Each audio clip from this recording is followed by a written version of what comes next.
अस्सलाम वालेकुम। तो आज हम जो है वो लास्ट प्रैक्टिस मटेरियल देखने वाले हैं बिफ़ोर एग्ज़ाम। तो आप लोगों को अगर जो है वो इस मटेरियल का थोड़ा सा प्रैक्टिस कर लें जाते जाते। तो हमारे पास कुछ क्वेश्चंस हैं। क्वेश्चन नंबर 1 है कि आपको ये बताना है कि इन तीनों में से 1 to 3 में से कौन सा वाला करेक्ट है।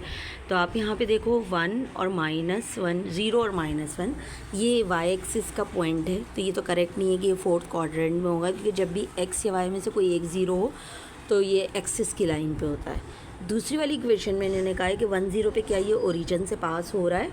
तो अगर मैं 1 0 इसमें पुट करती हूँ ना, तो y की जगह 0 पुट करूँ और x की जगह 1 पुट करूँ, तो answer is not 0 equal to 0 ए आ रहा है। तो इसका मतलब ये नहीं है। सही है। अच्छा, थर्ड वाला है y इज़ इक्वल टू -2। अच्छा, थर्ड है y is equal to -2x। तो इसमें हम क्या करने वाले हैं, हम y की जगह पे 4 पुट करके देखते हैं कि इक्वेशन इक्वेट हो रही है या नहीं। तो ये हो जाएगा 2 - 2 × 1 -1। तो ये हो रही है क्योंकि 2 + 2 क्या होता है 4। तो थर्ड जो है वो सिर्फ आंसर है हमारा, which is option number C. सही है। नेक्स्ट पे चलते हैं। नेक्स्ट वाले में सेक माइनस सेक थीटा, अगर इसमें से मैं सेक कॉमन ले लूँ तो ये हो जाएगा 1 - cos स्क्वायर थीटा। सही है। ये देखें यहाँ पे, तो ये हो जाएगा 1 - cos स्क्वायर थीटा। अब इतनी प्रैक्टिस हो चुकी है कि 1 - cos square 1 - sin square theta हमारा cos स्क्वायर के इक्वल होता है। तो इस ब्रैकेट की जगह आ जाएगा cos स्क्वायर, और सेक इक्वल होता है 1/cos के।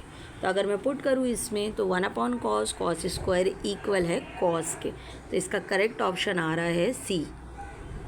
ओके, नेक्स्ट पे चलते हैं। यहाँ पे आपको सिंपल एलसीएम लेना है और 3x की वैल्यू निकालनी है। अच्छा, डिस्ट्रैक्टर क्या है, अगर मैं एलसीएम लूँ तो 6 आएगा, 3 × 2 = 6। अच्छा, अब 6x अगर इसका एलसीएम है तो मुझे पता है कि ये ऊपर क्या आ जाएगा, 2 × 3 = 6 होता है। तो यहाँ आएगा 3 प्लस और यहाँ आ जाएगा 2। तो 5/6x आ जाएगा इसका answer. 5/6x is equal to 5। 5 cancel हो जाएगा और 6x इज़ इक्वल टू 1। सही है। तो अब यहाँ पे क्या हो रहा है, basically 6x is equal to 1, आपको 3x की वैल्यू निकालनी है। अगर मैं 6 को 2 3 लिखूँ तो ये हो जाएगा 1/2। सही ना, यहाँ नहीं लिखते, 2 3 = 6 लिख दूँ तो ये 2 सेकेंड साइड पे चला जाएगा और 1/2 हो जाएगा। अब यही चीज़ स्टेप वाइज आई थिंक, हाँ आंसर आ रहा है 1/2। अच्छा, कुछ लोग क्या करते हैं, x निकालते हैं और x निकालने के बाद उसका 3x कर देते हैं। तो आपकी मर्ज़ी, आप कैसे भी कर लो। नेक्स्ट है आपके पास एक थ्योरम दिया हुआ है, आपसे पूछा which one of the correct option, यहाँ नज़र आ रहा है, बट चूँकि मैंने ये वीडियो प्रैक्टिस मटेरियल के लिए बनाई है तो इसलिए कुछ क्वेश्चंस के आंसर आपको शो हो रहे हैं। बट कैसे आया है, देखो जो 90 के साथ होता है वो हमारा क्या होता है, बेस। ये बात बताई थी मैंने। जो एंगल के साथ होता है ये हमारा हो जाता है बेस। तो ये 90 डिग्री है, ऑब्वियस बात है, ये हाइपोटेन्यूस है और ये मेरा बेस है। अब बेस अपॉन हाइपोटेन्यूस कॉस होता है, तो कॉस थीटा इक्वल आ जाएगा बेस अपॉन हाइपोटेन्यूस के। और हाइपोटेन्यूस यहाँ पे x है, बेस हमारा 8 है और एंगल दिया हुआ है 30। तो अगर मैं x निकालने लगूँ तो ये क्रॉस हो जाएगा, तो ये हो रहा है 8/cos of 30। सही। तो आंसर आ रहा है आपका ऑप्शन नंबर ए। नेक्स्ट पे आ जाओ। अच्छा, अब इस क्वेश्चन में ना आपने क्या करना है, आपने ये वाला एंगल निकालना है। मैं दिखा देती हूँ कौन सा वाला एंगल है। It is ORQ। ORQ हमारे पास ये वाला एंगल है, लेकिन आप देख रहे हो ये दोनों रेडियस है। तो रेडियस का मतलब base angles are the same. अब हम सपोज़ कर लेते हैं कि ये दोनों एंगल x हैं। तो हमें पता है एक थ्योरम होता है, sum of interior angle is equal to exterior opposite angle. तो ये वाली इक्वेशन लिख लो, या फिर आप इसका ऑपोजिट ये निकाल के और फिर sum of the angle of triangle कर लो, आपकी मर्ज़ी। तो 2x is equal to 96, divide करोगे तो ये हो रहा है 48। यस, तो करेक्ट ऑप्शन है बी। ओके, नेक्स्ट पे आ जाते हैं। 7 more than twice a number equal 3 less than 3 times that number। सही है। Find the value of half a number. अच्छा, तो नेक्स्ट क्वेश्चन क्या है? 7 more than twice a number equal 3 times 3 less than 3 times that number. सही, तो हम suppose कर लेते हैं कि हमारे पास एक नंबर्स है जिसका 3 टाइम्स है, यानी 3x है। अच्छा, 7 more than twice a number, twice a number का मतलब है मेरे पास जो इक्वेशन बनेगी ना वो 2 टाइम्स ऑफ x और प्लस 7 बनेगी, क्योंकि 7 मोर देन की बात हो रही है। सही है, तो ये 2x प्लस 7 हो गया। अब सेकंड साइड पे कह रहे हैं 3 less than 3 times a number, 3 times a number 3x minus 3। आपको सिंपल इसको सॉल्व करना है। अच्छा, यहाँ सॉल्व नहीं किया तो हम कर लेते हैं, कोई मसला नहीं है। 2x को वहाँ भेज देते हैं सेकंड वाले साइड पे, और ये हो जाएगा 3x minus 2x is equal to 7 plus 3 10। तो x की वैल्यू आ रही है आपके पास 10। सही है, तो ऑप्शन नंबर डी सही। एक मिनट, मैंने कुछ गड़बड़ तो नहीं कही ना? अच्छा, 7 इधर ही रहा, 3 उधर से यहाँ आया 7। अच्छा, ये आंसर सही नहीं है, क्योंकि 3 उधर आएगा तो ये 10 हो जाएगा। और अच्छा, आपसे क्या पूछा है? The value of half of a number. देखा, ऐसा होता है, ऐसा होता है जब आप स्टेम को सही से नहीं पढ़ते तो ये गड़बड़ कर देते हो कि x तो 10 आ रहा था, but they ask you about half of the number, तो x is equal to 5। Okay, अच्छा हुआ देख लिया। और ऐसे ही नंबर्स जाते हैं। Which inequality is represented by the number. आपके पास एक एरो है, 0 से स्टार्ट हो रहा है, और अगर आप देखो तो ये ऑनवर्ड्स जा रहा है। सही है, यहाँ पे कोई भी वो नहीं है, तो यहाँ पे जो है ना x is greater than equals to 6। अच्छा, यहाँ पे एक प्रॉब्लम ये हुई है कि यहाँ ना एक एरो नहीं आया। बेसिकली यहाँ से एरो जा रहा था लाइन का, और एक यहाँ पे जो है वो शेडेड था। तो जब शेडेड होता है तो इंक्लूडेड होता है, तो x इज़ ग्रेटर देन 6 था बेसिकली। अब इसको अगर मैं शिफ्ट करूँगी तो वो नेगेटिव हो जाएगा, और ये हो जाएगा greater than equal to 0। So option number C. अच्छा, 2x plus 2 is equal to 11।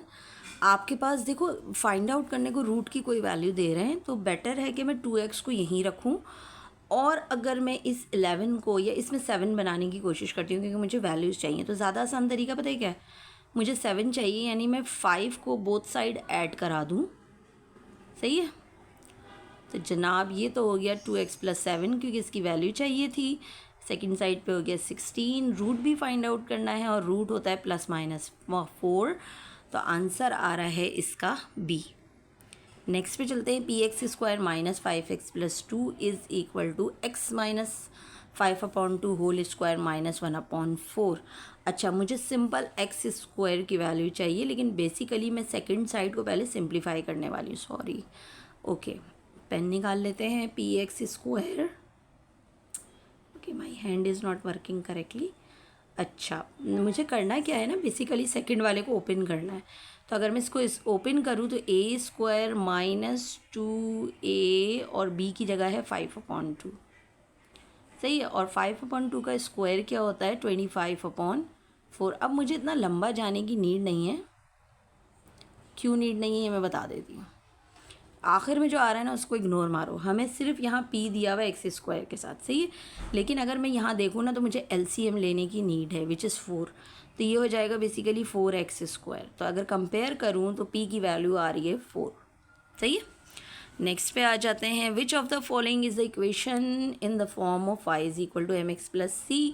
हम सिंपल इस इक्वेशन को पहले फॉर्मेट कर लेते हैं। y को हम सेकेंड साइड पर भेजते हैं, 12 को हम यहीं रहने देते हैं, और फिर ये हो जाएगा y को 5 को हम डिवाइड कर देते हैं सबसे, तो सबके साथ 5 आ जाएगा, और ये हो जाएगा 12/5 इज़ इक्वल टू y। अब चाहे ऐसे लिखूँ चाहे वैसे लिखूँ, बात तो एक ही है। तो option number A is correct. Next पे चलते हैं। आपको एक क्वेश्चन दिया हुआ है, and they ask you for the what value the value of x in y। Basically x in y निकालना है। अब देखो 30 के साथ मैंने पहले भी बताया, जहाँ एंगल होता है वहीं बेस होता है। सही है, हम कहाँ चले गए जनाब, वापस आ जाओ। ओके, तो जो एंगल के साथ आपके पास है ये बेस है। बेसिकली ये वाला 90 बना रहा है ऑब्वियसली, तो this is perpendicular and this one is the hypotenuse. सही है, यहाँ तक तो कन्फ्यूजन क्लियर है।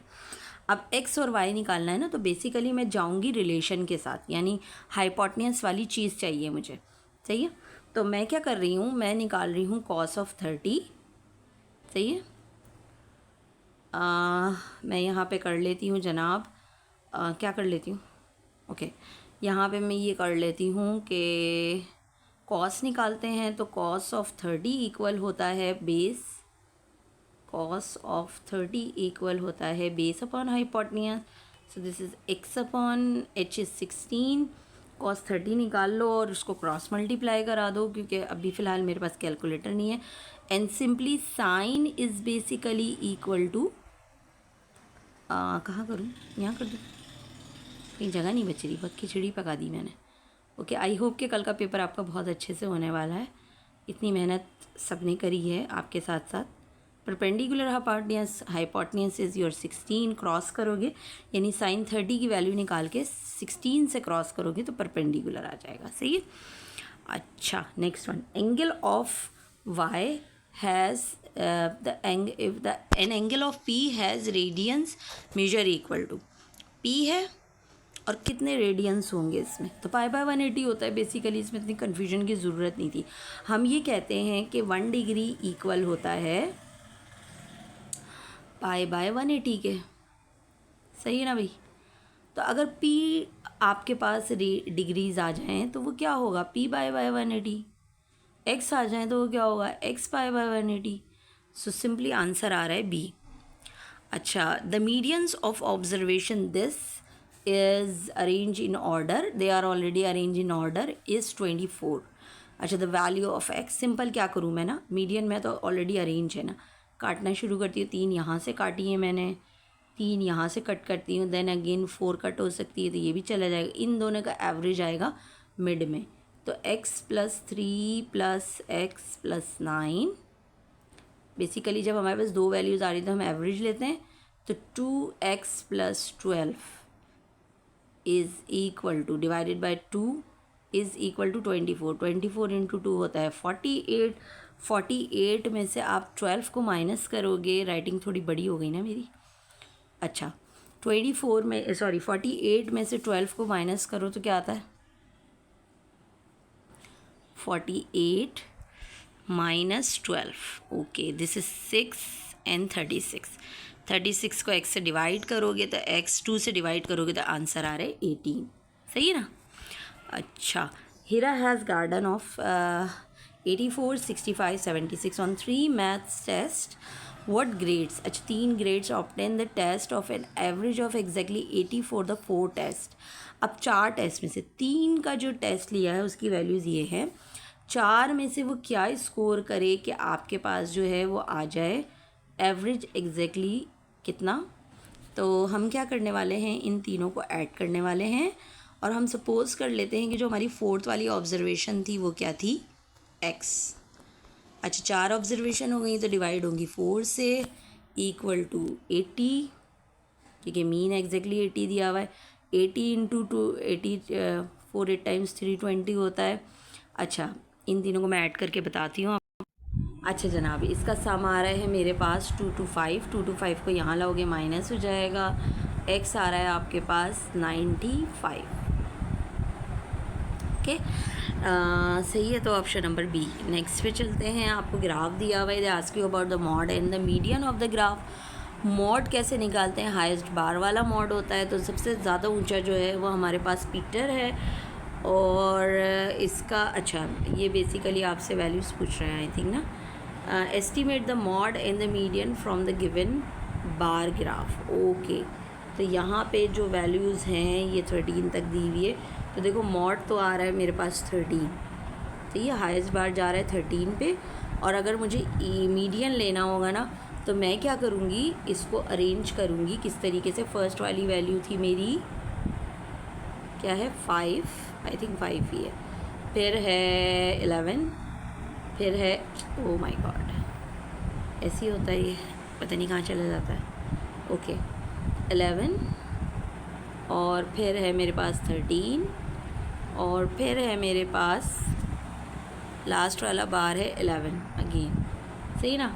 तो मॉड तो मेरा 11 आ रहा है, क्योंकि जब मैं ये वैल्यूज़ लिखूँगी तो देखो रिपीटेड जो है, चाहिए ग्रुप डेटा नहीं था ना इसलिए हाईएस्ट बार पे नहीं जा सकते, तो 11 जो है वो मेरा मॉड आ रहा है। अच्छा, अगर मैं इसको अरेंज करूँ ना तो अगेन मेरा 11 ही मीडियन में आ रहा है, क्योंकि इन दोनों का एवरेज लूँगी और डिवाइड करूँगी 2 से। ये ग्रुप डेटा तो है नहीं कि हम हाईएस्ट बार पे जाएंगे, तो बी ऑप्शन इज़ करेक्ट।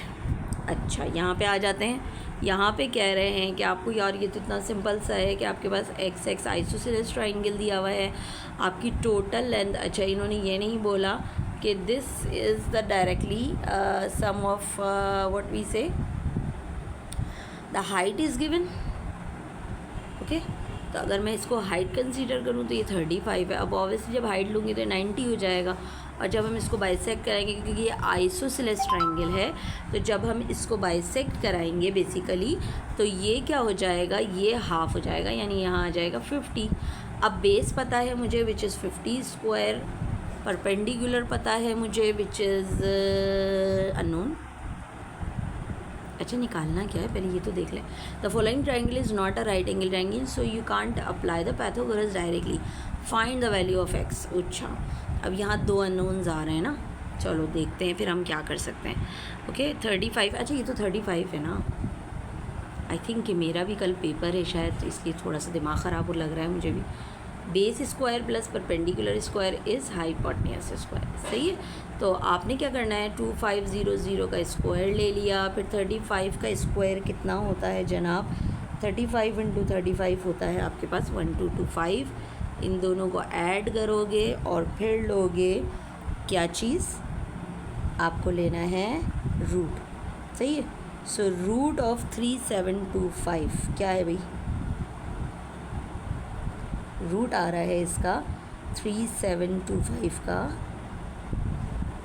एक सेकेंड वेट करना पड़ेगा क्योंकि calculator is not working properly. तो इसका रूट ऑफ 3725 का आ रहा है 61.03, which is correct option B.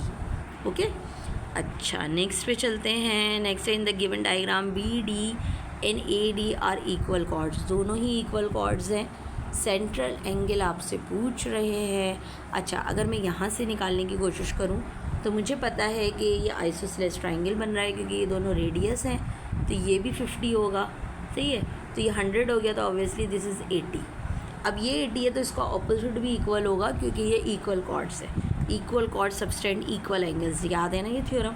तो 80 ही आ गई एक्स की वैल्यू। नेक्स्ट पे चलते हैं। ओह गुड, हमारा ये लास्ट क्वेश्चन था। आई होप कि इसके अलावा भी कुछ प्रैक्टिस मटेरियल मुझे मिलता तो मैं आपको देती, बट स्टिल। और मैं विश करती हूँ कि कल का पेपर आपका बहुत अच्छे से हो जाए, सबका पेपर बहुत अच्छे से हो जाए, और इंशाल्लाह आप सबका पेपर अच्छे से हो जाए, और इंशाल्लाह हम नेक्स्ट ईयर भी इसी तरह कनेक्टेड रहें ताकि हम अच्छे से तैयारी कर सकें। सो अल्लाह हाफ़िज़ फ्रॉम माई साइड।